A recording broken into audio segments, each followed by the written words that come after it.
So I have with me today Dr. Rashi Gupta, who's the founder and managing director of Vision Mechatronics. Rashi, who's also fondly known as the batterywali of India, is a pioneer in manufacturing advanced lithium batteries in India, along with having developed the world's smartest lithium battery.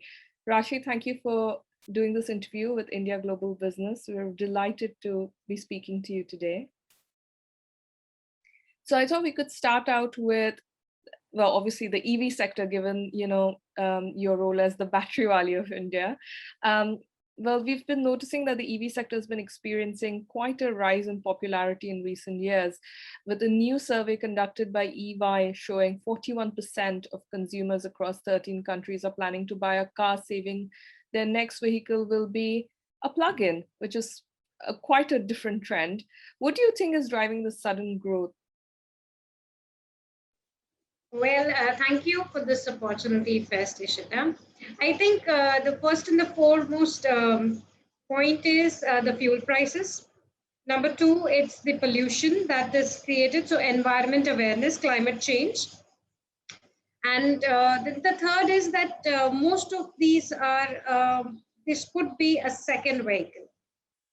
I mean, the person is already having one vehicle, which is an IC engine based vehicle, and the other second vehicle is supposed to be more of an EV so that he gets a hands-on experience on how his EV would be. And he still has the comfort of the IC engine vehicle, which they have been using for so long. So I think these are the three primary reasons where we can identify that, that EV is boosting. And then, of course, the incentives offered by the governments nowadays, that also is increasing the adoption of electric vehicles. You mentioned incentives, so I just thought it just popped into my mind about India, because one of the few governments in the world who's offering a lot of incentives now towards the move towards EV is the Indian government. But I have some stats here which show that the story in India is slightly different. So according to some data that we pulled off the Society of Manufacturers of Electric Vehicles in India, electric 2- and 3-wheeler sales were actually down by 5.37%. And electric vehicle sales are now going up slightly. So why do you think there's this fluctuation happening in India, like where it goes down and then up, and seems to be slightly slow on the adoption side compared to the rest of the world, even though there's so many incentives that the government is providing? You know what, India is a very unique country, and I say that on most of the forums. Yes, we are very special and we take our own time. But once we adopt, there's no taking our foot back, okay? So now there are certain things. One is the range anxiety. Because in India, everything is, that if I have a vehicle, I'm supposed to use it for everything. We multitask a lot. So that range anxiety is one question. It may be just that once I may go to, another town on a long drive, on a long distance drive, but my vehicle should be able to cater to it. So range anxiety is the first challenge. Second, we have the infrastructure, the charging infrastructure, which is yet to be built on a very dense network, which is anticipated and everybody is doing, because it's a new field, it's an upcoming field. Everybody is taking a lot of effort to put up the infrastructure. And the third is the upfront capital investment. So there are innovations being worked out around battery as a service, around having more innovation in the financial models. I mean, everybody is trying their bit to improve the sector, improve more adoption of electric vehicles, and I think it is just a temporary dip because of the COVID and the pandemic that we all are uniformly going through. And India is a little special. We are a very, very populous country. So it will take a little bit of time, but then I'm pretty sure that this is just a temporary phase. You'll see soon that the numbers will be otherwise. You mentioned range anxiety, and one of the things while I was reading up before this interview is there seems to be a lot of anxiety around charging infrastructure in India and the availability of batteries. Now, obviously, given Vision Mechatron manufacturing lithium batteries, I wanted to talk a little bit about the PLI scheme, which has been, recently been extended towards, batteries for EVs, and wondering, how do you see this impacting the sector? I think this is a wonderful step by the government on the PLI scheme. I mean, it was most awaited right now. And with this scheme, I see more indigenous manufacturing coming up in the country, number one. Second is we will still have a small hurdle or maybe one hurdle wherein, we need to gather or have strategic alliances for the raw materials slightly, but it will give a big boost to the manufacturing. It will give a big boost to the job creation, employment creation. And I think this is a very good step at the right time in the country, because we cannot afford to miss this bus right now. We missed the semiconductor once, but we cannot do this now. So this manufacturing is really important for the country. And the best part is, what they've done is they have made it as a chemistry neutral. It's advanced cell chemistry. So that's the beauty of the entire scheme. And when you talk of the a large scale manufacturing that is aimed by the PLI scheme, definitely the economies of scales play in the role, and that would make the entire battery and the EV model more affordable.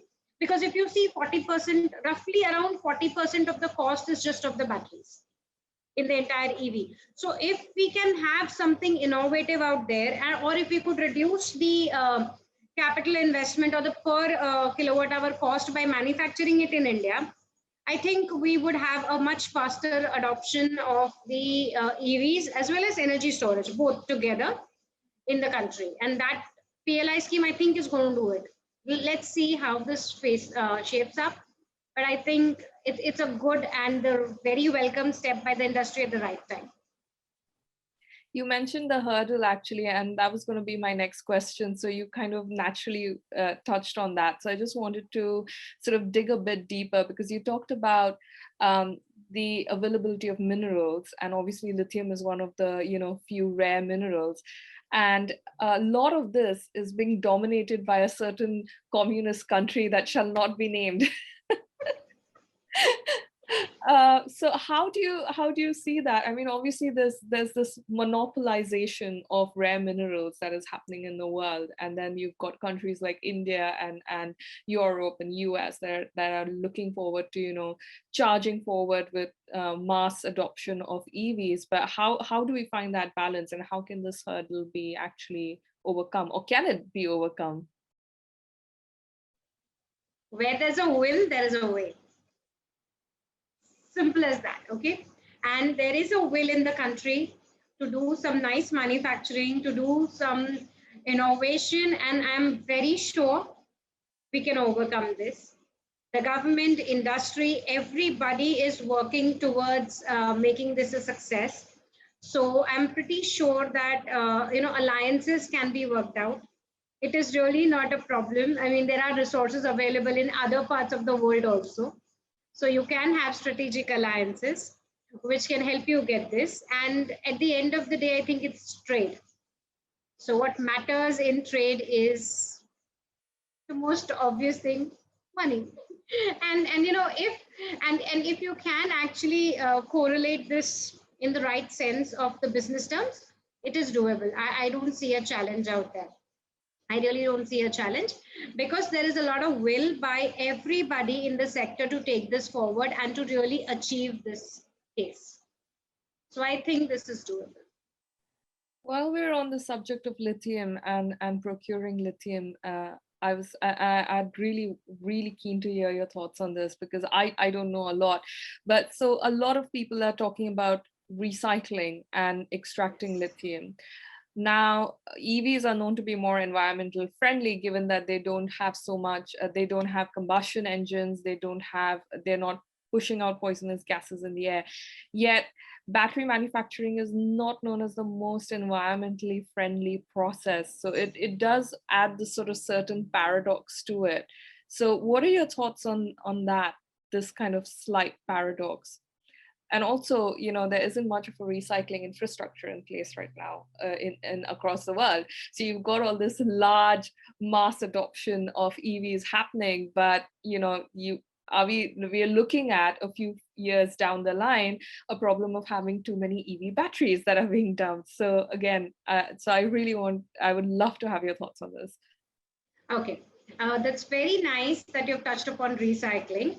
Okay, now see what's happening is even in India, we are focusing on the second use and on recycling. So we're building standards around that. That's the first and the foremost thing that we can do to actually align the entire industry together. And the second thing is there is recycling going on, but at a very smaller level, at a small scale. So we all are trying as an industry to enhance those capabilities of recycling. So currently you can see the cylindrical cells and pouch cells being recycled, but then we have to go on a large scale recycling. And as of now today, if you see, lithium recycling is a liability model, and India, a liability model doesn't work. To be very honest, it has to be an asset model. So if you scrap the lead acid traditional batteries, it's always like, how much will I get if I scrap it? That's the attitude people have. So here again, we need to understand that if you have to recycle lithium today, it's a liability model. You have to pay for recycling. So instead of going into that, we need to understand that we have to create such a financial model that this becomes an asset model for everybody who is trying to get their lithium batteries into recycling from a consumer perspective. And then we have to make it financially viable from the industry perspective to actually get some revenue out of recycling. But one thing is for sure, the next billionaire is from the recycling industry, for sure. There's no doubt about it. Now you're talking about the lithium resources. So certainly when we talk about lithium batteries, you can definitely recycle. So you will have certain amount of lithium resource coming out of these as well, which can be used for the fresh batteries again. And lithium reserves are enough, I feel, as of now to cater to whatever we are looking at in terms of the consumption for the new batteries as well.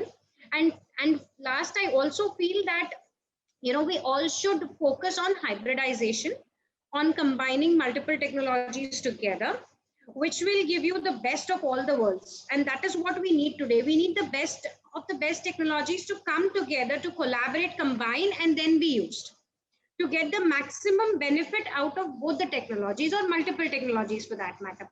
So this is something which we need to keep in mind, focus on these, and then do our research and even development further, and focus on the market segments which would work on hybridization, so that the burden on each resource is reduced, and we can achieve a maximum efficiency, also thereby not creating any impact on the climate, or at least reducing the impact. If you're not going to create anything more, at least you could reduce, if that is important. So reducing the impact on the climate, and having more of an inclusive yet diverse kind of a technology mixture. This is what I feel makes sense. I have a related question on this, on lithium. So because of the EV sector getting so popular right now, and a lot of manufacturers are now manufacturing more and more EV vehicles, but India's obviously got a very ambitious target to meet its EV rollout. Now, often I hear when I speak to other experts, car manufacturers say there isn't enough charging infrastructure to support pushing out so many vehicles. And people who create this infrastructure say there aren't enough EV cars for us to roll out. So it seems to be like a chicken and egg story. So how does industry actually overcome that hurdle and help? How can India actually meet its targets when it's having this sort of problem? Every new innovation or any new adoption of any technology has to go through the chicken and egg loop. So it's but natural. And I think infrastructure has to come first. There will be certain losses with the infrastructure companies initially in the initial years at the time they set up.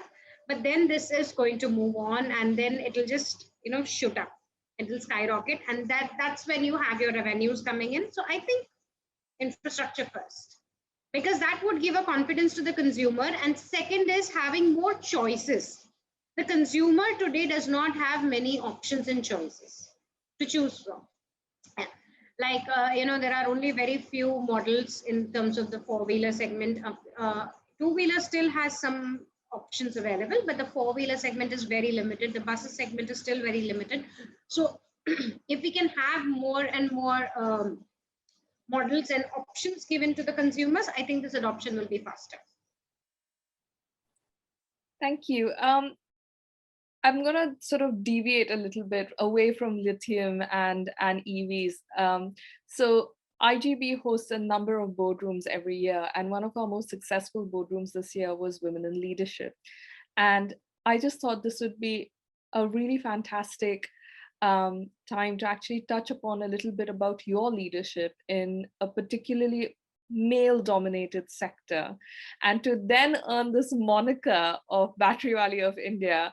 I just wanted to know, what's your recipe of success? There is actually only one recipe for success, and I think that is smart work and focus on what you want to do, and just be absolutely determined that you want to do it.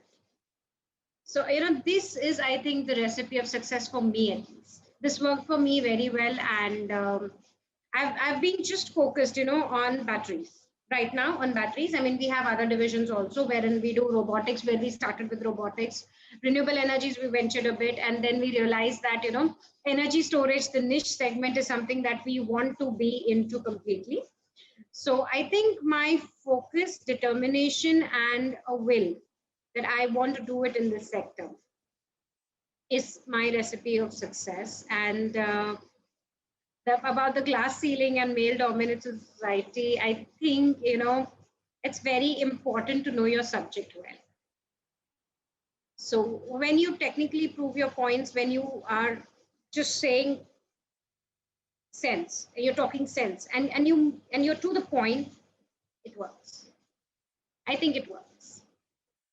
So that's what happened with us and with me in particular. And thankfully, the community has been gracious enough. They have understood and accepted my position in the segment. And I'm very happy to have received the title from the industry and the consumer segment for the batterywali of India, which is not something that I created off. I mean, I got this from them, and my deepest gratitude to everybody who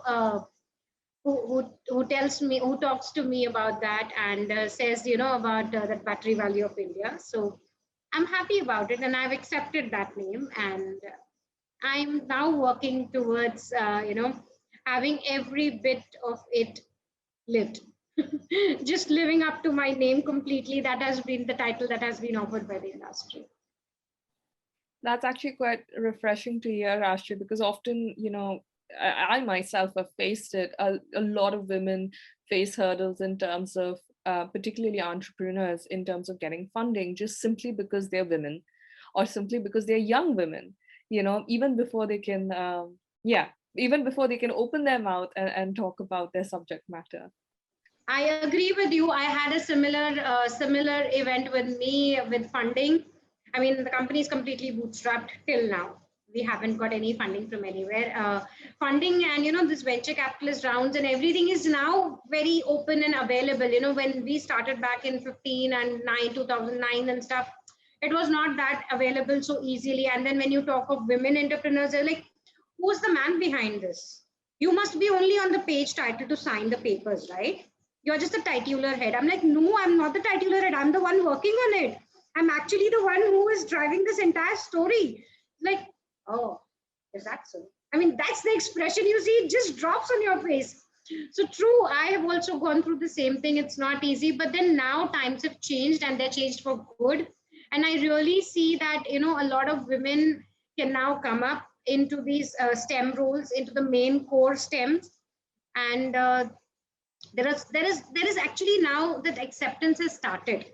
And I'm so glad that at least now things will change for the new upcoming entrepreneurs. I mean, we did not have that liberty. We had to fight our way through, we have to sail through this entire thing, but now the others have this option.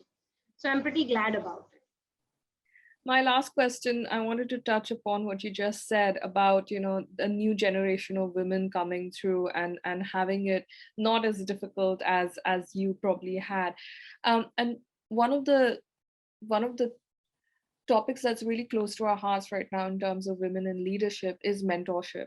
So just wanted to know a little bit about how you think the industry, particularly segments such as the EV segment or the manufacturing segment that is, mostly male dominated, how can women entrepreneurs such as yourself encourage more women entrepreneurs coming up the ladder and, lend a hand and sort of push that gate and barrel through? So how can industry help? How can government help? How can perhaps other women entrepreneurs help? What are your thoughts on that? I think, we all have to work at the grassroots first. We have to go back when the girl child is in the school and colleges. Right there, we have missed an entire generation today. Entire generation is missing. So at least now the new parents should focus on the children who are young in school and colleges. Also, your colleges and universities should have specific programs for women. We should also look into, having a better curriculum. What I feel is all these curriculums are very gender centric. Can we not have, curriculums which are not gender based? Simple curriculums, easy and adoption for everybody. Like when you talk of engineering, the mindset is very clear. It is a man's job. It's not a woman's job. Then you further, bifurcate it down to saying that, oh, mechanical engineering, how can you get into it? Not possible. Well, I'm a mechanical engineer. I can get into it. I could do it. I mean, I did everything in the workshop myself. So, I mean, it's okay. You can do it.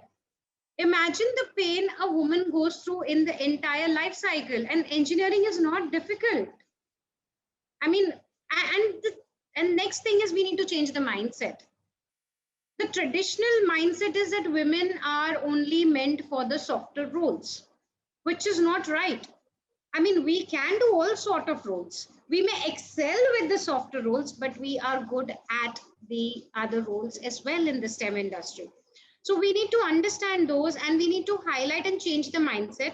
Second, on top of the mentorships, yes, what we all women entrepreneurs can do, spend a little time and energy. I am not talking of funds right now here. There may be a possibility, there may not be a possibility, but at least your time and energy and the good vibes and the positive vibes that you can spread along with the upcoming and new entrepreneurs around, or the new young generation around. Just talk to them. I mean, just give them some piece of your mind, some guidance. They will flourish very well. And trust me, there is a lot of space for everybody to come up and grow in the entire segment. It's a huge market for everyone. Everyone can have their piece of share. Then important another aspect is that once in the mentorship, when we talk of, we should like what we did was specifically we wanted to ensure that what we preach is what we practice. So we tried implementing SDG 5. We have an equal representation of men and women in the company. We tried doing that.